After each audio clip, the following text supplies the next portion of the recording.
Hello my dear students, आज हम देखेंगे द ट्रीज इस पोएम के क्वेश्चन आंसर्स। तो चलिए first question, find in the first stanza three things that can not happen in a treeless forest. या तो इस तरह से पूछा जाएगा, what are the three things that can not happen in a treeless forest. इस क्वेश्चन का मतलब क्या है कि पहले जो स्टांजा में है ऐसे तीन चीजें फाइंड करना है जो कि ट्रीलेस फॉरेस्ट, जिस फॉरेस्ट में ट्रीज नहीं है वहां पे ये तीन चीजें नहीं हो सकती। ऐसे तीन चीजें बतानी है। पहला चीज है the sitting of a bird on trees, पेड़ों पर पक्षी का बैठना। सेकंड है द हाइडिंग ऑफ इंसेक्ट्स, कीड़ों का छिपना। Third, the sun rays taking rest, सूर्यों की किरणों का आराम करना। Second question, where are the trees in the poem, कविता में ये पेड़ कहाँ है। What do their roots, their leaves and their twigs do, उनके जो जड़े हैं, उनके पत्ते हैं और उनकी टहनियां क्या करती है। Answer, the trees are inside the poet's house in the poem, कविता में पेड़ कवि के घर के अंदर है। Their roots try to free themselves from the cracks of veranda floor. उनकी जो जड़ें हैं वो बरामदे के फर्श की दरारों से खुद को मुक्त करने की कोशिश करती है। Their leaves try hard to go out of the class. उनके जो पत्ते हैं कांच से बाहर निकलने की बहुत कोशिश करते हैं। Their twigs have become hard due to hard work. और उनकी टहनियां हैं कड़ी मेहनत के कारण सख्त हो गई है। Third question, What does the poet compare their branches to? कवि उनकी शाखाओं की तुलना किससे करता है।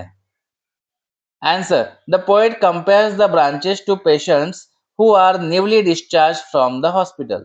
कवि शाखाओं की तुलना उन मरीजों से करता है जिन्हें अस्पताल से हाल ही में छुट्टी मिली है।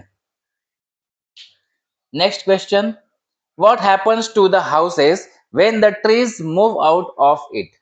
जब पेड़ घरों से बाहर निकल जाते हैं तो उनका क्या होता है। Answer, when the trees move out of the house, the glasses break and the houses become silent, but the smell of trees remain. Sorry. जब पेड़ घर से बाहर चले जाते हैं तो शीशे टूट जाते हैं और घर शांत हो जाता है, लेकिन पेड़ों की खुशबू बनी रहती है। Next, why does the poet use the metaphor of newly discharged patients?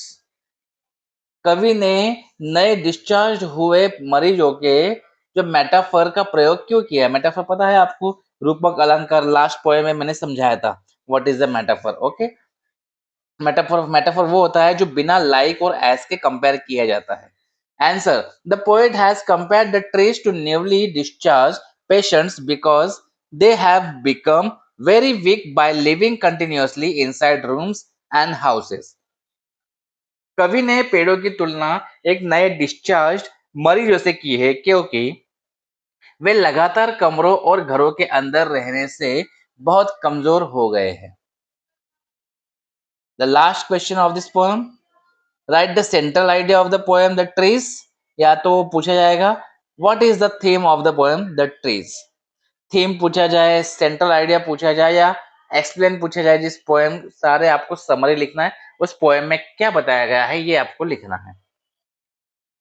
The poem the trees is composed bye Adrian rich. और जब भी सेंट्रल आइडिया लिखो सबसे पहली लाइन आपकी ये होनी चाहिए कि वो पोएट किसने लिखी है या किसके द्वारा रचित है। ओके, इसके लिए आपको एक मार्क्स तो मिल ही जाएगा। The poem the trees is composed bye Adrian rich, किसने लिखी है ये, एंड्रियन रिच द्वारा रचित है। It shows the conflict between the man and nature. ये क्या दिखाता है, ये क्या दर्शाता है हमें, एक मैन और नेचर के बीच में जो संघर्ष है उसे ये शो करता है। With the growth of development of the society, human beings have used nature of their own benefit and caused a lot of harm to it. समाज के विकास के साथ साथ मानव ने, इस मनुष्य ने प्रकृति का अपने लाभ के लिए, अपने बेनिफिट के लिए उपयोग किया है और उसे बहुत नुकसान पहुंचाया है। it order to use natural resources like forest, minerals, etc. ये एक जंगलों, खनिजों आदि जैसे प्राकृतिक संसाधनों का उपयोग करने के लिए है।